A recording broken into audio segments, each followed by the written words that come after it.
오늘 설교의 제목을 율법의 완성이라고 했습니다. 어제까지는 좀 다른 제목을 정했다가 설교를 준비하다가 바꿨습니다. 저와 여러분들은 기독교에 속해 있습니다.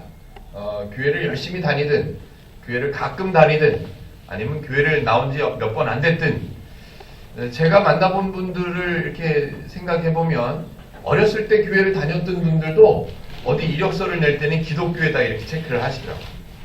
예, 맞습니다. 저와 여러분들은 열심히 있든 없든, 성실하든 성실하지 못했든, 어떤 모양으로 신앙생활을 했든지 간에 기독교인입니다. 그런데 안타까운 기독교의 현실이 있습니다. 물론 많은 부분들이 좋은 면들이 있지만 좀 바르지 못하게 알았던 것, 그런 것들을 좀 바르게 잡아보려고 아니었던 것들을 좀 말씀을 드려보려고 합니다. 언제부턴가 기독교가 모험적인 종교가 되어버렸습니다. 좀 궁금해해 보셨으면 좋겠습니다. 무슨 말일까? 언제부터인지는 잘 모르겠지만 기독교가 모험적인 종교가 되었습니다. 하나님이 계시다는 것을 알고 있으면서도 모험이라는 생각을 떨쳐버리지 못했습니다.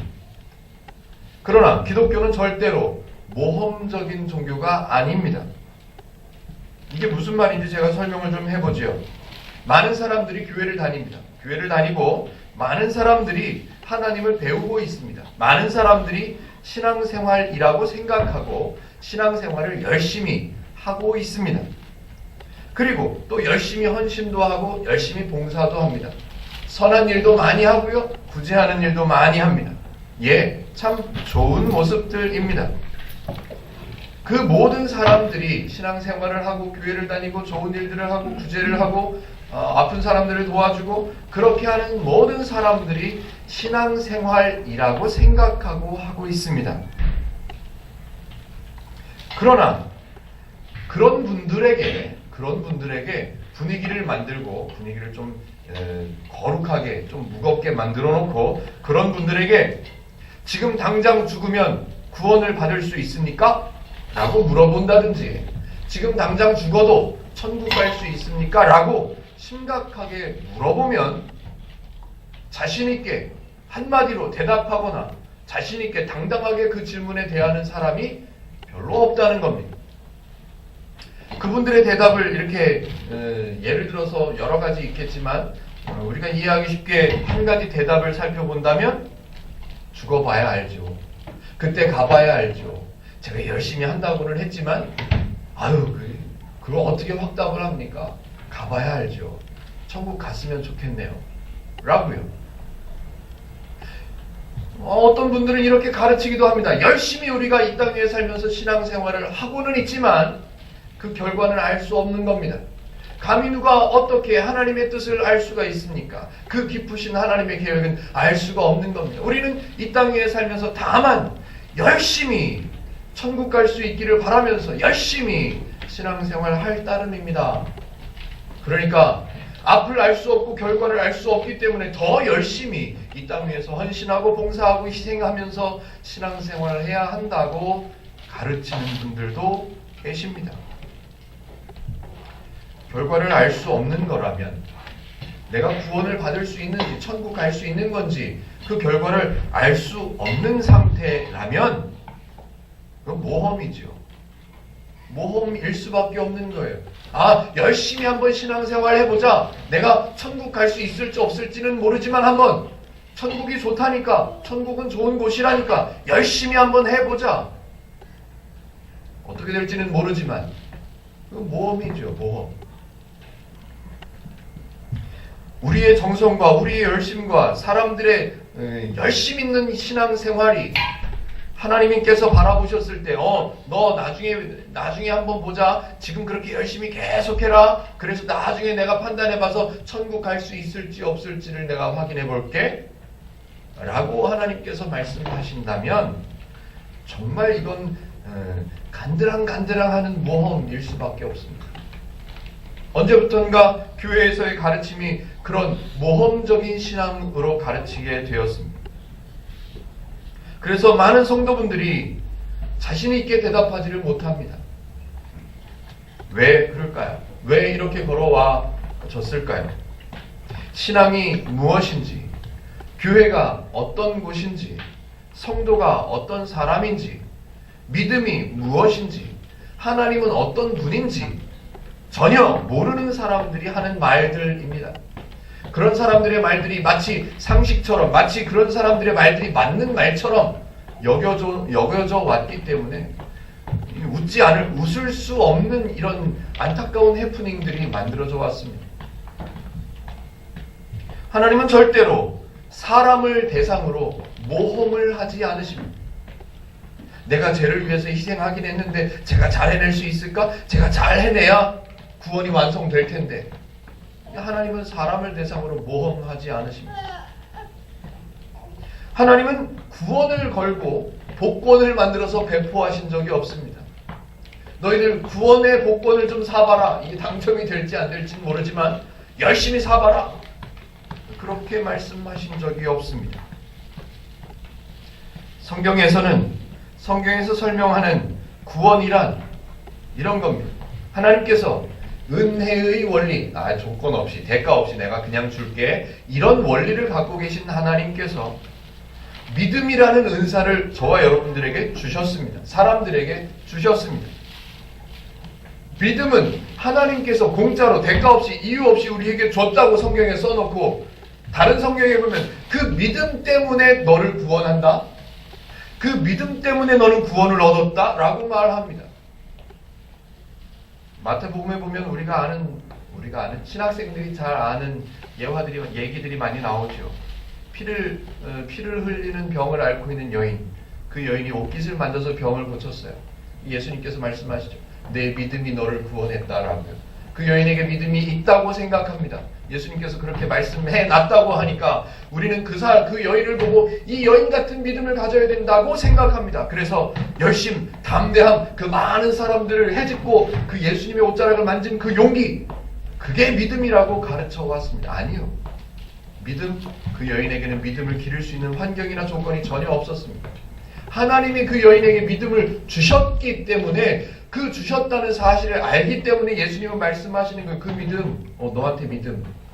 그 여인에게는 자기가 믿음이 있는지 없는지도 몰라요. 그냥 병을 고쳐보려고 그냥 나온 거예요. 하나님께서 은혜의 원리로 믿음이라는 은사를 사람에게 주시고, 그 믿음으로 인해서 그 믿음을 근거로 사람을 구원했다라고 말씀하십니다. 이 구원의 논리 속에는, 구원의 이야기 속에는 사람의 수고나 사람의 희생이나 사람의 봉사나 없습니다. 한 군데도 존재하지 않습니다. 이렇게 따져보면 복권일 수 없고 기독교가 모험적일 수 없습니다. 절대로 모험적인 요소나 이런 복권적인 요소, 이런 건 기독교에는 존재하지 않습니다. 성경은 사람을 구분합니다. 분명히 사람을 구분하긴 합니다. 우리가 구분하는 구분의 기준하고는 좀 다릅니다. 우리는 잘생긴 사람, 못생긴 사람, 컴퓨터를 잘 모르는 사람, 컴퓨터를 잘 아는 사람, 비가 와야 좋은 사람, 비가 안 와도 좋은 사람, 우리는 그렇게 구분합니다. 우리는 그렇게 구분해요. 그런데 성경에서는 절대로 사람들을 우리가 알고 있는 기준으로 구분해서 나누지 않습니다. 절대로. 착한 사람, 나쁜 사람, 선한 일을, 좋은 일을 많이 하는 사람, 좋은 일을 많이 하지 않는 사람, 구제하는 일을 많이 하는 사람, 구제하는 일을 하지 않는 사람, 절대로 그런 식으로 구분하지 않습니다. 성경에서 분명히 사람을 구분하긴 합니다. 한쪽 사람이 다른 한쪽 사람을 구분하긴 합니다. 그런데 성경에서 사람을 구분하는 기준은 딱 한 가지밖에 없습니다. 성경에서 사람을 이 사람과 저 사람으로 나누는 방법은 딱 하나밖에 없습니다. 그 기준은 하나님입니다. 하나님이 있는가? 하나님이 없는가? 저 사람이 하나님을 아는 사람인가? 저 사람이 하나님을 알지 못하는 사람인가? 하나님 외에는 다른 기준이 없습니다. 사람을 구분하는 기준이 없습니다. 그리고 우리가 지금 로마서를 공부하고 있는데요. 우리가 읽고 있는 이 로마서 1장부터 16장까지 안에도 아무리 살펴봐도 사람을 구분하는 내용은 없습니다. 단지 하나님의 기준을 설명하기 위해서 하나님을 모르는 사람들이 갖고 있는 기준을 예를 들어서 설명하는 경우는 등장합니다. 오해하지 마시기 바랍니다. 로마서를 읽으면서 오해하지 마시기를 바랍니다. 도둑질하는 사람, 가늠하는 사람, 나는 저 사람들 아니네. 이렇게 자만하지도 않으셨으면 좋겠습니다. 로마서 1장부터 11장까지는 하나님을 설명했습니다. 하나님을 설명하고 하나님의 구원을 설명하고 사람의 무능함, 사람이 죄에 속해 있을 때 하나님께서 건져내셨음을 설명했고 1장부터 11장까지는 기독교를 설명했다고 말해도 과언이 아닙니다. 그리고 12장부터는 좀 다릅니다. 11장까지 기독교를 설명했다면 이제 기독교에 속해 있는 성도들은 어떻게 살아가는 것이 좋은가 라는 얘기가 12장부터 등장합니다. 그리고 12장 지난주와 2주 동안 12장을 살펴봤었는데요. 12장에서는 주로 이런 내용들이 나옵니다. 박해하는 자를 원망하지 마. 네 원수를 원망하지 마. 욕하지 마. 악으로 악을 갚지 마. 악으로 악이 있으면 선으로 갚아줘. 박해하는 자가 있으면 그 사람을 축복해줘. 박해하는 자랑 원수가 있으면 그 사람을 오히려 이렇게 대접해줘. 네 원수가 배고프다 그러면 먹을 걸 대접해줘. 네 원수가 목마르다 그러면 마실 걸 대접해줘. 그렇게 설명했습니다. 12장에서는요. 제가 지난주에도 여러 번 강조했습니다. 절대로 그 일을 해야만 성도가 될 수 있다는 조건이 아니라고. 1장부터 11장까지 기독교를 설명했다면 12장부터 15장까지는 성도의 신분을 가르쳐주는 거예요. 성도는 그런 일을 해도 괜찮은 사람, 성도는 그런 자격이 이미 주어진 사람, 그 사람, 성도의 신분과 자격과 권리를 설명하는 거지 너는 이거를 해야 돼 라는 얘기가 아니란 말이죠. 그래서 12장에서 박해하는 자를 축복하고 어이구 나는 박해하는 자를 축복한 적이 없는데 찔림을 받을 필요가 없다는 말입니다. 요구하는 것이 아니라 성도의 신분과 풍성함을 설명하기 위해서 그래서 1절에서는 조심스럽게 사도 바울이 접근하죠. 이제부터 성도의 신분을 설명해야 되는데 혹시라도 오해하고 힘들어할까봐 1절에서는 권하노니 그럽니다. 하나님의 모든 자비하심을 가져보니까 내가 너희들을 볼 때 권할 수 있는 내용들이 있다. 그래서 권한다 그럽니다. 그리고 성경은 바울은 하나님의 원리를 가지고 설명하는 이 바울은 억지로 끌고 가려고 하지 않습니다. 야 하나님의 것이 너무너무 좋은 거고 니네 것은 나쁜 거니까 너는 내가 끌고 간다. 개목걸이를 채워가지고 끌고 가지 않습니다. 권면하고 또 2절에서는 분별하도록 하라 그럽니다. 한번 따져봐. 하나님의 것을 설명했으니까 이제 니네가 갖고 있던 원리하고 따져봐. 분별해봐. 분석해봐. 그래서 좋은 거면 따라올 수 있잖아. 그래서 분별하도록 하라 라고 합니다. 지난주 설교 제목이 뭐였죠? 설교 제목이 아니라 그 본문에 뭐가 나왔죠? 18절에 보면 할 수 있거든 그럽니다. 할 수 있거든 모든 사람으로 더불어 화평하라. 화목하라. 화목해야 화평해야 용서해줘야 그래야 성도가 될 수 있다. 그런 게 아닙니다. 성도는 모든 사람으로 더불어 화평해도 괜찮은 사람이라는 얘기죠. 그렇다고 또 오해하시면 안 됩니다. 할 수 있거든 이라는 말이 나왔다고 할 수 있는 사람이나 하는 거지 뭐 이런 얘기가 아니에요. 할 수 없는 사람은 못하는 거고 할 수 있는 사람들이나 하는 거지 뭐 이런 식으로 구분하지 않는다니까요. 할 수 있거든 이라고 표현한 말은 성도들에게 할 수 있거든 이라고 표현하는 말의 의미는 아예 할 수 있는 능력이나 자격이나 신분이 안 되는 하나님을 모르는 하나님의 원리가 없는 사람들에게는 할 수 있거든 이 말조차 못합니다. 이 말조차 못해요. 할 수 있는 성도이기 때문에 할 수 있는 성도임에도 불구하고 아직 잘 몰라서 하나님의 원리를 아직 잘 몰라서 못하고 있는 그런 성도들이기 때문에 할 수 있거든 해 라고 말하는 거죠. 그래서 권면하는 거고요. 그래서 분별하라고 말하고 있는 겁니다. 12장에서 소개한 모든 내용들은 충분히 감당해도 되는 내용들을 그 자격을 갖춘 그 신분을 얻은 성도들에게 설명해주는 내용입니다. 숙제를 내거나 조건을 제시하거나 요구하는 내용이 절대로 아니라는 말이죠. 오늘 본문에서 이제 13장을 읽었는데요. 오늘 본문에서는 성도가 아닌 사람, 아니 하나님을 모르는 사람들이 갖고 있는 원리, 하나님을 모르는 사람들이 갖고 있는 원리는 무엇인가, 그걸 좀 설명하고 그거하고 비교해서 하나님을 아는 사람의 원리는 어느 것인가, 성도의 원리는 어떤 것인가를 비교할 수 있도록 설명을 해놨습니다. 그렇게 비교하는 내용을 제가 풀어드리면 분명히 쉽게 이해가 될 것 같습니다. 먼저 1절부터 5절까지를 제가 한번 설명해 보죠.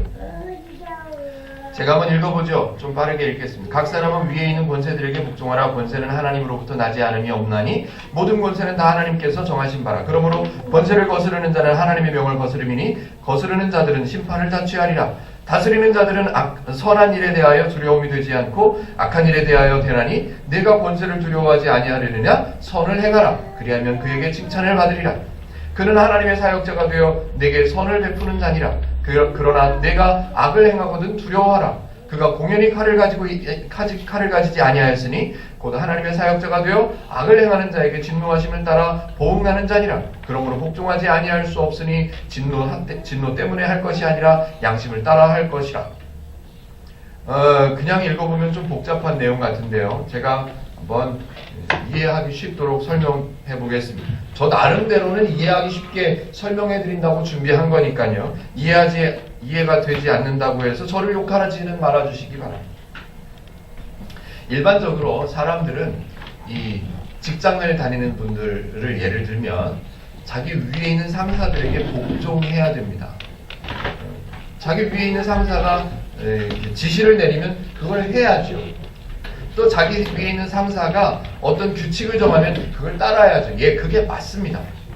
그런데 그 사람들은 그렇게 지시하는, 그렇게 정해놓은 규칙들을 따라야만 돼요. 왜? 그 규칙들과 그 지시들을 따르지 않으면 잘리잖아요. 아니면 야단맞잖아요. 아니면 감봉을 당하거나 자기에게 불이익이 다가오잖아요. 그러니까 어쩔 수 없이 복종해야 되는 거예요. 어쩔 수 없이 힘들어도 억울해도 답답해도 안타까워도 복종을 해야 돼요. 세상 사람들은 그래요. 하나님의 원리가 없는 사람들은 두려워서 어쩔 수 없이 손해를 받지 않기 위해서 야단맞지 않으려고 승진하려고 그래서 복종합니다. 사람들은요. 하나님의 원리가 없는 사람들은 그런 이유로 복종한다는 말입니다. 그런데 하나님의 원리를 가진 사람은 나보다 위에 있는 권력자들, 나보다 위에 있는 상급자들에게 순종하고 복종하는 것을 그냥 자연스럽게 생각할 수 있다는 것. 왜? 그 사람도 내가 가진 이 구원을 모르면 그 사람도 나보다 연약한 사람이에요. 그래서 나는 구원을 얻은 사람, 나는 성도, 그렇기 때문에 저 사람이 뭐라고 하든 다 그냥 따라줄 수 있어요. 왜? 나는 따라줘도 억울하거나 부족하거나 상처 입거나 손해보거나 그런 게 없다고 나는 알고 있으니까 나는 그 사람의 원리, 그 사람의 지시, 그 사람이 만든 규칙들 다 따라줘도 괜찮다고 생각하는 사람이 성도예요. 그래서 그 사람의 지시를 따르거나 그 사람의 규칙을, 그 사람이 만든 상급자가 만든 규칙을 따르는 것이 전혀 어렵지 않습니다. 그냥 그렇게 해요. 하나님의 원리, 다시 말하면 로마서에서 계속 반복하고 있는 선, 하나님의 원리, 선, 다른 말로 선을 행하는 사람은 그냥 양심을 따라 그 마음에 생각된 대로 따라서 그냥 행할 수 있다는 말이에요. 어려움이나 무거움이나 두려움을 가지고 그 지시에 복종해야만 하는 그런 사람이 아니라 자연스럽고 아주 편안하게 그냥 자기 마음에 따라서 살다 보면 그렇게 살아내도 그 사람에게는 분명히 그냥 자연스럽게 칭찬이 돌아온다는 거예요. 사람의 원리, 하나님의 원리가 아닌 다른 원리를 갖고 있는 사람들은 두려워서 복종해요. 그래서 칭찬을 얻어내려고 애를 씁니다. 그런데 하나님의 원리를 갖고 있는 사람들은, 선을 행할 수 있는 사람들은 저 사람보다 내가 더 큰 걸 갖고 있는 얻은 사람이기 때문에 따라줘도 된다고 생각하기 때문에 그 마음에 생각된 대로 그냥 편하게 살아. 편하게 따라줘요. 그럼에도 불구하고 그 사람은 두렵지도 않음에도 불구하고 억울하지도 않음에도 불구하고 그 사람은 칭찬을 얻게 되어 있다는 말입니다. 1절부터 5절 좀 이해가 됩니까? 네, 감사합니다. 끄떡끄떡 해주셔서 감사합니다. 그 사람들은 복종하지 않을 수 없기 때문에 복종한다고요. 그런데 우리는, 성도인 우리는 어떤 자격이 있는 사람이냐면 그냥 두려워하지 않아도 그냥 살아도 충분히 칭찬이 돌아오는 그런 삶을 사는 사람들인 거죠. 이게 자연스러운 겁니다.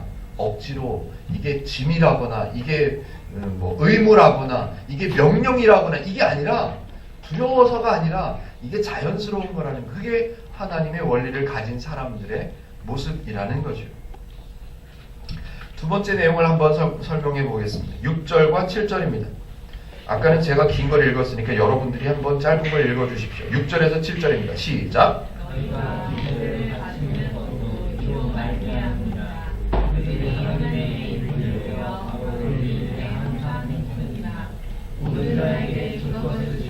조세를 받는 자에게 조세를 바치고 관세를 받는 자에게 관세를 바치고 두려워할 자를 두려워하며 존경할 자를 존경하라. 같은 맥락으로 아주 간단하게 설명하고 넘어가도록 하겠습니다. 바울은 지금 한 국가를 설명합니다. 로마에 있는 사람들은 조세를 여기도 내고 관세를 저기도 내고 하여튼 명목이 많죠. 우리나라가 더 많은가요? 우리나라가 더 많죠. 뭐만 하면 하여튼 세금을 내라고 그래요. 정해놓은 거예요. 예, 정해놨습니다. 그런데 사람들은 어쨌든 그 세금을 내라는 규정을 지키려고 애를 쓰긴 쓰죠. 왜? 왜 그럴까요? 세금을 안 내면 어떻게 돼요? 네, 범법자가 되는 거예요. 세금을 내지 않으면. 그래서 우리 같은 사람들이 내는 세금은 별로 안 돼서 언론에 나오진 않지만 굵직굵직한 사람들이 세금을 안 내는 거는 언론에 나오죠. 누가 탈세를 해가지고 그렇게 되는 것을 두려워하기 때문에 세금을 내죠. 자동차 벌금 안 내는 사람들 많죠. 저는 꼬박꼬박 냅니다. 사진 찍히면 사진 촬영비를 내고요. 열심히 내고 있습니다. 왜? 자동차를 폐차할 때 그게 다 나온다 그러더라고요. 다 걸리더라고요. 예, 세금을 내지 않으면 생활이 불편해지는 거예요. 두려움을 가지고 살아야 되고 조마조마하게 살아야 되고 다리를 뻗고 잘 수가 없는 거죠. 그래서 사람들은 세금을 냅니다. 그래서 세금을 내는 것이 사람들이 갖고 있는 원리의 한계인 거예요. 그런데 세금을 내는 것이 손해라고 생각하지 않고 위에 있는 사람들이 이런 걸 정했구나 라고 생각하고 나는 그 세금을 내도 나는 충분히 구원 얻은 그거하고는 비교할 수 없는 큰 능력, 큰 권한을 얻은 성도이기 때문에 그 정도는 내가 따라줄게 라고 편안하게 기쁘게 생활로 자연스럽게 세금을 낼 수 있는 사람이 성도다라고 하는 거예요. 다시 한번 강조해 드립니다. 지금 여기 계신 분들 세금 내지 않은 분이 있으면 찔림을 받으시고 이런 얘기가 아니라고요. 자동차 벌금을 내지 않으신 분 찔림을 받으시기 바랍니다. 이런 얘기가 아니란 말이에요. 성도의 신분을 설명하는 거예요. 설명하다 보니 이 세금에 대해서도 갖다가 설명하면 이해가 되겠다, 이해에 도움이 되겠다 해서 바울이 얘기를 하는 거예요. 성도인 사람은 두려워서 무언가를 해야 되는 사람이 아니라 이미 큰 것, 이미 더 이상 표현할 수 없을 만큼 큰 성도라는 신분을 얻은 사람들이기 때문에 자연스럽게 저들을 이해해주고 저들을 섬겨주고 저들에게 좀 더 줘도 괜찮은 사람이라는 것을 말하는 거죠. 넘어갑니다. 세 번째는 8절부터 10절까지 같이 한번 읽어보시죠. 8절부터 10절까지입니다. 시작. 피차 사랑의 빛 외에는 아무에게든지 아무 빛도 지지 말라. 남을 사랑하는 자는 율법을 다 이루었느니라. 간음하지 말라, 살인하지 말라, 도둑질하지 말라, 탐내지 말라 한 것과 그 외에 다른 계명이 있을지라도 내 이웃을 내 자신과 같이 사랑하라 하신 그 말씀 가운데 다 들었느니라. 사랑은 이웃에게 악을 행하지 아니하나니 그러므로 사랑은 율법의 완성이니라. 참고로 지난주에는 여기 안 계셨던 분들이 계시니까 단어 설명을 좀 하죠. 로마서에서 선과 악이라는 표현이 나옵니다. 그리고 하나님과 죄라는 표현이 나옵니다. 이건 같은 말이에요. 하나님이면 선이고 죄면 악이라는 거예요. 하나님의 원리면 선이고 죄의 원리는 악이라고 표현하고 있습니다. 예, 그런 내용을 좀 알아주시면 좋겠습니다. 이번에는 첫 번째는 뭐로 설명했죠? 권세, 권력으로 설명했고, 두 번째는 세금 내는 걸로 설명했습니다. 이번에는 구약시대 이스라엘 백성들의 이야기를 가져옵니다. 이스라엘 백성들에게 하나님께서 율법을 주셨죠. 어떤 율법이요? 야, 나 외에 다른 신을 너에게 있게 말지니라. 하늘이나 땅 위나 땅 속이나 물 속에 물 아래에 있는 그 어떤 모양이라도 형체를 만들어서 그 앞에 절하지 말라. 안식일을 기억하여 거룩히 지키라. 부모를 공경하라. 도적질하지 말라. 살인하지 말라. 네, 그런 얘기들을, 그런 율법들을 주셨습니다. 그 이야기들을 가져왔습니다. 이 바울이 그 이야기들을 가져와서 설명해 줍니다.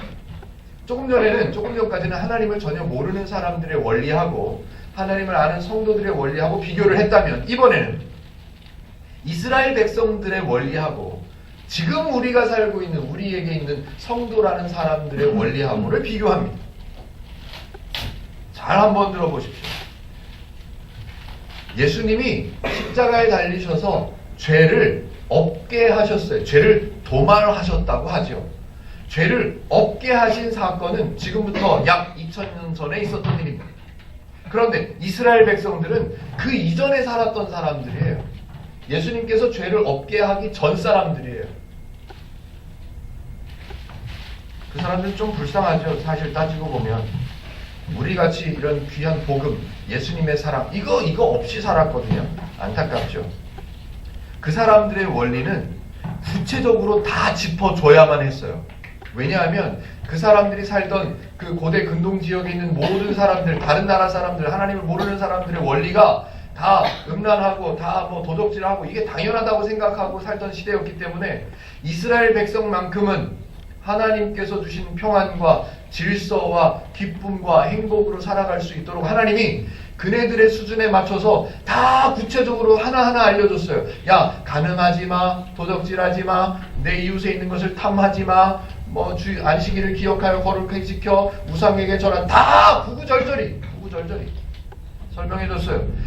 그래야만 아무것도 모르는 이스라엘 백성이라 할지라도 그것들을 지켜냄으로 인해서 그 이스라엘 백성들 안에 질서가 잡히고 평안이 유지될 수 있고 기쁨이 생길 수 있고 서로 배려할 수 있는 마음이 생겨날 수 있는 아주 구체적인 세밀한 것들까지 제시를 해줘야만 했던 것이 이스라엘 백성들의 수준이에요. 그런데 지금 저와 여러분들은 스스로를 따지지 마십시오. 내 수준은 안 돼. 이렇게 따지지 마십시오. 신분을 설명하는 거라고요.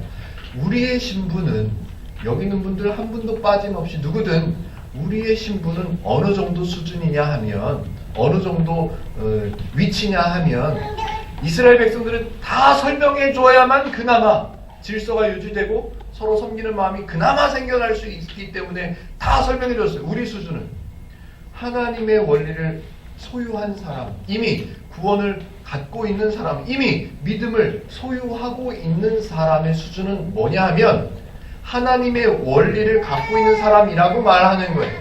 그 원리가 뭐냐 하면 사랑. 그걸 얘기하는 거예요. 내 이웃을 내 몸과 같이 사랑할 수 있는 사람, 그 정도 수준이기 때문에 이 지난 옛 시절에 얘기했던 이 구체적인 자질구레한 이 모든 것들은 말할 필요가 없어. 왜? 내 이웃을 내 몸과 같이 사랑한다는 그 원리, 하나님의 원리 속에 이게 다 들어있으니까 다 설명할 필요가 없대. 이 얘기할 필요가 없어. 이제 너네들은 그런 수준의 성도야 라고 비교해서 설명해 주는 거죠.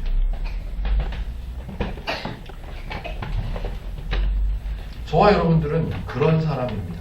저와 여러분들 스스로 생각할 때는 여러 가지 모양들이 있겠죠. 아까 말씀드렸지만 우리에게 익숙해 있는 분리의 기준은 잘생겼냐, 예쁘냐, 컴퓨터를 잘하냐, 잘 못하냐, 이런 것들이에요. 그런데 그런 것들하고 상관없이 성경은 우리의 신분을 설명합니다. 신분.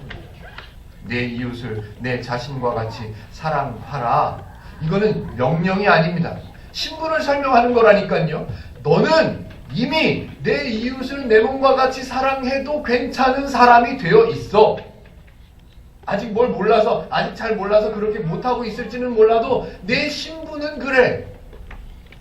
그 신분을 누가 주셨다고요? 하나님이 주신 믿음 때문에 나타난 신분이라고요.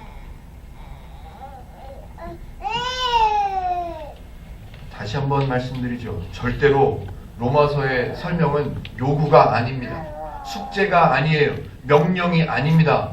우리의 신분을 설명해주는 과정일 뿐입니다. 로마서를 읽어보니까 이웃을 내 몸과 같이 사랑해야 되는데 어금니를 깨물고라도 억울해도 내가 속으로는 욕하면서 내가 천국 가려고 내가 한다. 이렇게 생각할 필요가 없단 말입니다. 10절을 제가 한 번 더 읽어보겠습니다. 10절. 사랑은 이웃에게 악을 행하지 아니하나니 그러므로 사랑은 율법의 완성이니라. 이걸 제가 좀 풀어봤습니다. 이거를 그냥 읽어보면 좀 어려운 것 같아서 저는 수학을 잘 못하지만 수학의 등호 표시를 써서 사랑은 이웃에게 악을 행하지 않는다라는 문장이 하나 들어있습니다. 10절 안에. 이건 무슨 말이냐면 사랑 이꼬르 그래도 돼요. 사랑 이꼬르 악을 행하지 않는다예요. 그런데 앞에서 보면 사랑은 하나님의 원리예요. 사랑 이꼬르 하나님의 원리.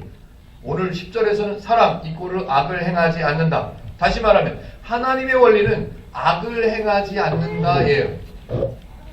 두 번째 문장이 뭐냐면 그러므로 사랑은 율법의 완성이다. 이걸 좀 기억에 담아두시면 참 좋을 것 같습니다. 사랑 이꼬르 율법의 완성이라고 10절에 써 있습니다. 사랑은 율법의 완성과 같다라고 써 있습니다. 그런데 율법이 뭔지를 알아야죠. 이 시대 로마 사람들, 마태복음 시대도 마찬가지고 이 시대 로마에 있는 성도들은 율법을 지켜야 구원을 얻는다고 배웠어요. 율법이 600가지가 넘는 율법을 다 지켜내야, 잘 지켜내야 구원을 얻을 수 있다고 배워왔어요. 그래서 율법들의 목적은 구원이에요. 여러 가지 600가지 이상 되는 그 율법들의 목적은 구원이에요. 그래서 이렇게 표현되어 있습니다. 하나님의 원리 이꼬르 사랑, 그 사랑 이꼬르 율법의 완성이라고 합니다. 그렇다면 하나님의 원리는 율법의 목적을 다 이루어 놓은 율법의 완성인 거예요. 하나님의 원리 이꼬르 율법의 완성. 왜요? 구원을 이루어 놓았다니까요. 이미 믿음을 주셔서 구원을 이미 끝냈어요. 죄를 없게 했기 때문에요. 그래서 사랑 이꼬르 구원의 완성 이꼬르 율법의 완성 이꼬르 하나님 이게 되는 거죠. 10절의 이야기는 그런 이야기입니다. 11절과 12절을 풀어드리고 이제 그 다음에는 결론으로 가겠습니다. 11절을 제가 먼저 한번 읽어보죠. 짧게 설명해드리겠습니다. 어렵지 않으니까요. 또한 너희가 이 시기를 알거니와 자다가 깰 때가 벌써 되었으니 이는 이제 우리의 구원이 처음 믿을 때보다 가까웠음이라. 뒷부분에 좀 집중해서 보십시오. 우리의 구원이 처음 믿을 때보다 가까웠음이라. 구원이 가까워졌대요. 그럼 처음에는 구원이 멀어졌을까요? 조금 전에 이스라엘 백성들 얘기했잖아요. 이스라엘 백성들은 그걸 다 지켜야 된다고 생각했어요. 조금 더 가까이 보면 신약시대에도 율법 600가지 이상을 다 지켜내야 구원을 얻을 수 있다고 생각했어요. 다시 말하면 구원이 멀리 있었어요. 그래서 내가 이것들을 다 지켜내야 조금씩 가까워진다고 생각을 했기 때문에 사도 바울은 지금 하나님께서 다 이루어 놓으셨기 때문에 그 이전 때보다 지금은 너희들은 구원이 훨씬 가까이 와 있어 라고 표현했습니다. 그러나 더 명확하게 표현하려면 사실은 이전 구원보다 지금 구원은 너희 안에 있어. 이렇게 말해야 더 정확한 거죠. 로마 성도들이 잘 이해력이 낮아서 거리로 표현해서 비교해서 설명하는 방법이었던 거죠. 12절 밤이 깊고 낮이 가까웠으니 그러므로 우리가 어둠의 일을 벗고 빛의 갑옷을 입자. 빛의 갑옷을 입자. 이런 얘기가 등장하면 성경에서 이런 얘기를 읽으면 막 사람들은 도전을 받아야 된다고 생각해요. 빛의 갑옷을 입으라 그랬어. 우리는 빛의 갑옷을 입기 위해서 더 열심히 더 수고하고 더 애쓰고. 지금 그런 얘기가 아니라니까요. 로마서 13장은 지금 조건을 제시할 만한 부분이 아닙니다. 성도의 신분을 설명하는 부분이라니까요.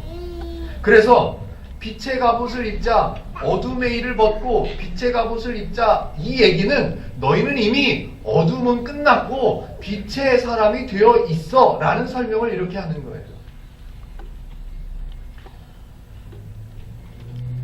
빛 얘기가 나왔으니까 2, 3분만 소요해서 다른 오해를 하나 잡고 넘어가겠습니다. 마태복음 5장 14절 15절에 보면요, 예수님께서 무리들을 모아놓으시고 회중들한테 가르치는 말씀을 시작합니다. 이건 가르치는 이야기의 첫 번째 나오는 얘기예요. 마태복음에서 예수님께서 사탄을 물리치시고 첫 번째 가르치는 내용에 등장하는 내용이, 너희는 세상의 소금이라, 이 얘기를 하고 소금 얘기를 하고, 그 다음에 바로 이어서 14절에 너희는 세상의 빛이라. 산 위에 있는 동네가 숨겨지지 못할 것이요, 사람이 등불을 켜서 말 아래 두지 아니하고 등경 위에 두나니 이러므로 집안 모든 사람에게 비치느니라. 너희는 세상의 빛이요 라고 했습니다. 우리는 마태복음의 이 성경 구절을 읽으면서 어떻게 들어왔냐면, 우리는 빛의 삶을 살아야 됩니다. 우리는 빛이라는 명령을 받았기 때문에 우리는 살아가면서 빛의 역할을 감당해야 됩니다. 어려워도 힘들어도 수고스러워도 희생이 필요할지라도 우리는 빛의 역할을 감당해야 됩니다. 그래서 성경에 써 있잖아요. 모든 사람에게 그 빛을 비추라고. 마태복음도요, 사람들에게 무언가 요구하거나 조건을 제시할 만한 상황이 아닙니다. 그래서 예수님은 말씀하신 거예요. 예수님께서 이 땅에 내려오셔서 끝냈잖아요. 조금 전에 사탄을 물리치셨잖아요. 그래서 사람들은 빛의 자격이 주어진 거예요.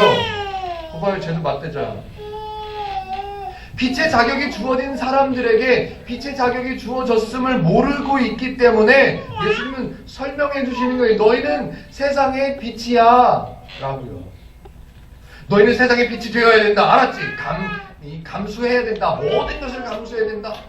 그게 아니고 너희는 세상의 빛이 된 거야 라고 설명해 주는 거예요. 절대로 책임이나 조건을 제시해서 요구하는 것이 아닙니다. 하나님을 모르는 사람, 이꼬르 죄의 원리를 갖고 있는 사람, 이꼬르 구원을 모르는 사람, 이런 사람들은 평안, 행복 원하지요. 똑같이 원해요. 우리도 행복을 원하고 이 사람들도, 하나님을 모르는 사람들도 행복을 원해요. 그런데 생각하는 기준이 달라요. 뭐냐면 하나님을 모르는 사람, 죄의 원리를 갖고 있는 사람들은 그 행복, 그 평안을 자기가 만들어야 된다고 생각합니다.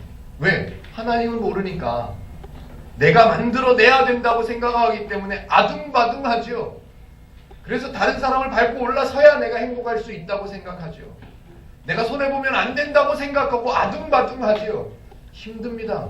아프죠. 다른 사람들을 아프게 하든지 내가 아프든지 그래야만 행복을 만들어낼 수 있다고 생각합니다. 왜? 하나님을 모르니까요. 그런데 성도는 배울 수 있어요. 이제 알아갈 수 있어요. 뭐를? 사람의 행복은 누가 주신 거? 하나님이 주신 거라는 거. 이미 주셨다는 것을 배워갈 수 있는 사람이 되었다는 거예요. 그래서 사람은 행복은 내가 만들 수 있는 게 아니구나 나를 알게 되고, 행복은 하나님께서 만들어서 주셨다고 돼 있네. 그럼 나는 뭐 하면 돼? 누리면 되는 거예요. 그게 뭔가를 배워가면서 그걸 누릴 줄만 알면 되는 거예요.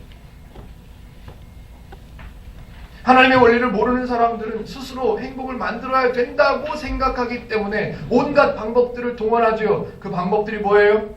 방탕하고, 술 취하고, 음란하고, 호색하고, 다투고, 시기하고. 나오죠? 따져봅시다. 방탕하는 사람들, 나는 안 행복하려고 방탕해, 그런 사람 있을까요?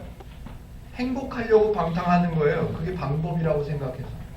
도적질하는 분들, 그분들 행복 안 하려고, 감옥 가려고 도적질하는 사람이 있습니까? 아니요. 그거라도 좀 가져다가 행복해 보려고. 목적은 똑같아요. 목적은.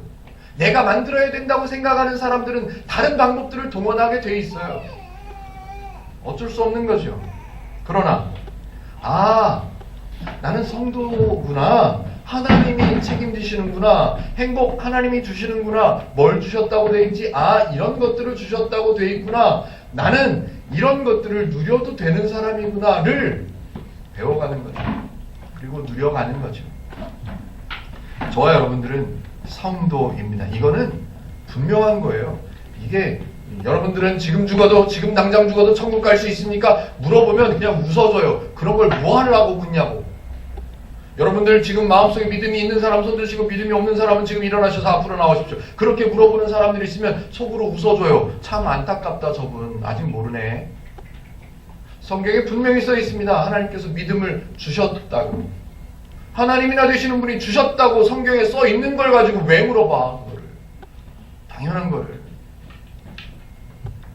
저와 여러분들은 믿음을 소유하고 있는 성도인 것이 분명합니다.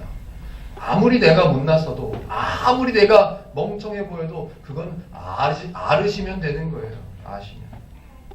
그럼에도 불구하고 아직 우리는 하나님의 원리를 배우기 전, 그래서 우리에게 익숙해 있는 다른 사람들, 하나님의 원리 없이 내가 행복을 만들어야 된다고 생각하고 아둥바둥하는 사람들의 그 원리가 우리 안에 많이 있기 때문에 아직 힘들 수 있습니다. 그래서 따져봐야죠. 분별해 보십시오. 2절에서 표현한 거대로 분별해 보세요. 성경을 배워가면서, 하나님을 배워가면서, 하나님의 원리를 들어가면서 분별해 보세요. 이거하고 이거하고 따져 보십시오. 어떤 게 좋은지 판단하십시오. 제가 쉽게 표현하죠. 가끔 가위바위보를 해요. 사과를 하나 딱 가운데 넣고 두 사람이 가위바위보를 합니다. 가위바위보를 해서 한 사람이 딱 이겼어요. 이겼다고 신나가지고 이겼다고 소리를 쳤어요. 만세를 불렀어요. 진 사람은 계속 나 또 졌네. 자, 사과는 누가 먹어야 될까요? 사과는 사람들의 원리에 의하면, 죄의 원리에 의하면 이긴 사람이 먹어야죠. 그러나 하나님의 원리에 의하면 이긴 사람은 이겼다는 기쁨이 충분히 있어요. 그런데 진 사람은 졌다는 패배감과 좌절과 낙심이 있어요. 상처가 생겼어요. 사과를 먹어야 되는 사람을 고른다면 아픈 사람이 먹어야죠. 아픈 사람이 먹어야죠. 이건 농담입니다. 농담. 학교에서, 저도 학생이기 때문에 학교에서 장학금을 누가 받아야 될까요? 수석한 사람이 받아야 될까요? 꼴찌한 사람이 받아야 될까요? 학교에서 수석하는 사람은 그만한 능력을 얻었어요. 지식을 얻었어요. 기뻐요. 너무너무 좋아요. 그 기쁨, 그 감격을 얻은 사람이면 돈 안 줘도 돼. 근데 맨날 꼴찌하고 뒤에서 빌빌거리고 내가 졸업이나 할 수 있을까? 내가 세상에 나가면 뭐 하면서 먹고나 살 수 있을까? 그런 좌절과 아픔 속에 지내는 그 사람한테 위로금을 줘야죠. 장학금으로. 제가 장학금을 받아야 되는데. 하나님을 모르는 사람들의 원리는 그게 한계예요. 한계. 두려워서 복종해야 되고, 어려워서 힘들어서 손해보지 않기 위해서 세금을 억지로 내야 되고, 그런 게 한계예요. 한계. 그러나 하나님께서 믿음을 주셔서 이미 구원한 성도들의 수준은 그 수준이 아니라는 말이에요. 바울이 기대를 담습니다. 야, 내 편지를 읽는 저 사람들이, 저 성도들이 하나님의 원리를 잘 이해해서 이 하나님의 원리를 누리면서 살았으면 너무너무 좋겠다. 사도 바울이 기대를 하고 기대를 글로 썼습니다. 머리부터 발끝까지 저 사람은 진짜 머리부터 발끝 하나부터 열까지 다 하나님의 원리로만 살 수만 있다면 이 감격, 내가 누렸던 이 감격, 이 행복, 이 기쁨을 저 사람도 누릴 수 있을 텐데, 그래서 막 기대를 합니다. 머리부터 발끝까지 하나부터 열까지 다 하나님의 원리를 살았으면 좋겠다라고 해서 13장 14절에 이렇게 써놨죠. 오직 주 예수 그리스도로 옷 입고 이랍니다. 옷을 입었으면 좋겠다. 뭘로? 하나님의 원리로, 그리스도 예수의 원리로 저 사람들도 다 그 원리로 옷을 입었으면 좋겠다. 머리부터 발끝까지 전부 다. 하나님 없는 사람들이 따르는, 내가 저 사람을 이겨야, 저 사람을 밟아야, 내가 간음을 해야, 내가 도적질을 해야, 그래야 내가 행복을 만들 수 있어 라고 생각하고 쫓아가는 그 사람들, 정욕을 위하여 육신의 일을 도모하는 그 사람들처럼 그렇게 하지 말고 그리스도의 옷을 입어라. 그게 훨씬 좋은 방법, 그게 훨씬 좋은 길, 그게 훨씬 짧은 길, 행복한 길, 풍성한 길이다. 사도 바울은 그렇게 기대를 표현합니다. 앞에서도 얘기했죠. 12장 9절 사랑에는 거짓이 없나니 악을 미워하고 선에 속하라. 12장 21절 악에게 지지 말고 선으로 악을 이기라. 왜? 악은 나쁘니까. 사람에게 나에게 일단 힘드니까 상처가 생기니까 하나님의 원리로 하나님의 원리가 아닌 죄의 원리를 이겨라 라고 사도 바울은 그렇게 기대하죠. 하나님은 사람을 창조하신 분이십니다. 저와 여러분을 만드신 분이시에요. 저와 여러분들을 창조하신 하나님이 잘 알겠습니까? 창조받아서 그때부터 하는 그렇게 살아온 사람들이 잘 알겠습니까? 그 사람이 행복하게 살아갈 수 있는 방법을 만드신 하나님이 잘 알까요? 그나마 거기서 바둥바둥 살면서 아무것도 모르고 살아가는 사람들이 잘 알까요? 하나님이 잘 아시죠. 그 하나님이 그 방법을, 하나님의 원리를 성경을 통해서 가르쳐 주고 계십니다. 그 원리를 우리는 배워가는 거죠. 그렇구나.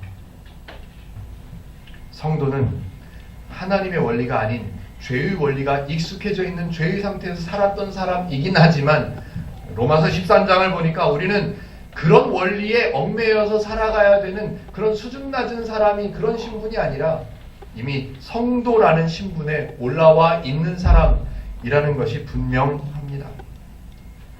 저와 여러분이 속해 있는 행복누림교회는 무슨 큰 도전을 드리지 않습니다.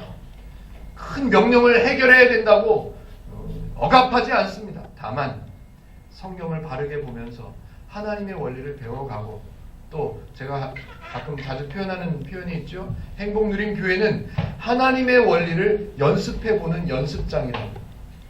우리 행복누림교회 성도들 가족들끼리 서로 연습해보는 거예요. 하나님의 원리를 갖고 배워가지고 듣고 알아서 그걸 연습해보는. 저 사람은 나보다 힘들구나. 그럼 저 사람 대신 내가 해. 왜 나는 해도 되니까. 나는 나를 알아. 이제 신분을 알아. 그러니까 나는 저 사람이 안 하면 내가 해도 되는 사람이에요. 저 사람이 어려우면 내가 저 사람 눈치채지 못하게 도와줘도 되는 사람이야. 왜? 저 사람이 내가 도와주는 걸 눈치채면 저 사람 마음 상할까봐 눈치채지 않게 내가 도와줄 수 있는, 격려할 수 있는 나는 그런 사람. 이거를 배웠으면 연습해봐야 되는데 밖에서는 좀 어려워요. 그래서 행복누림교회 안에서 연습해보는 거죠. 우리 행복누림교회는 연습장입니다. 연습장. 저와 여러분들은 하나님의 원리를 배우셔서 하나님의 원리를 연습하고 그 연습한 결과 하나님의 원리의 결과를, 행복을 누리는 그런 삶을 살아가는 저와 여러분들 되시기를 주님의 이름으로 축복해 드립니다. 기도하겠습니다.